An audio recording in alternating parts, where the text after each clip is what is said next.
네, 안녕하세요. 수인제 두뇌과학 분당센터 소장 이슬기입니다. 오늘은 아무래도 여러분들께서 굉장히 많이 관심을 가지고 계실 환경 호르몬과 ADHD의 연관성에 대해서 말씀을 드리려고 합니다. 환경 호르몬이라고 하는 것은 워낙 광범위하게 사용되는 말이기 때문에 여기서 저는 조금 더 특정해서 프탈레이트라고 하는 그 환경 내분비계 교란 물질에 대해서 말씀을 드릴 텐데요. 프탈레이트라고 하는 것은 약간 좀 생소하실 겁니다. 근데 프탈레이트는 기본적으로 여러 가지 플라스틱이라던가 혹은 화장품 계열, 그리고 유아들이 갖고 노는 장난감에도 굉장히 많이 사용이 되었던 물질이라고 생각을 하시면 될 것 같아요.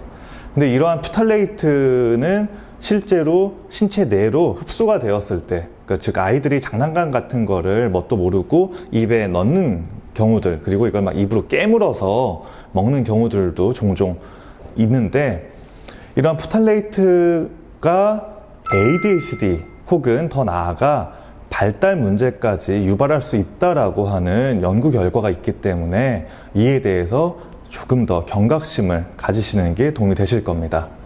제가 말씀을 드리는 연구는 서울대 정신건강의학과 김북년 교수팀의 연구 결과인데요.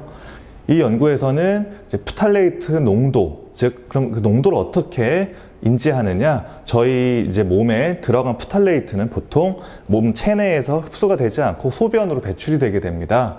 따라서 ADHD 증상을 가진 아이들 100명과 정상 아이들 260명을 비교 연구를 했습니다. 즉 소변에 녹아있는 프탈레이트 농도에 대해서 이야기를 한 건데요.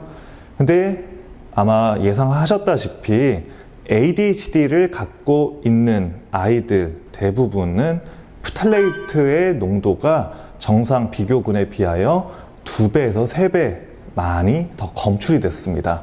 따라서 프탈레이트와 ADHD 사이에 분명히 뭔가 연관이 있다라고 하는 문제가 제기가 되었고, 이에 따라서 뇌 기능 영상 검사, 즉 MRI 검사를 통해서 뇌 안에 있는 껍질, 즉 피질이라고 이야기를 하는데요. 피질의 두께를 측정을 해보았습니다.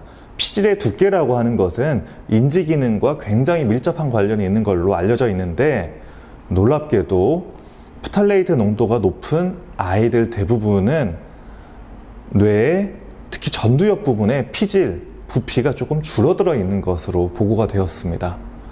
따라서 여러 가지 환경과 관련된 호르몬들을 체크해 주실 때 프탈레이트, 여러 가지 상품에는 DEP라던가 DHEP라고 하는 그러한 표기로 여러 가지 성분들이 함유가 되어 있는 걸 확인하실 수가 있는데요. 이에 대해서는 각별한 주의가 요구된다라고 볼 수 있습니다. 이상으로 수인제 두뇌과학 분당센터 소장 이슬기였습니다. 감사합니다.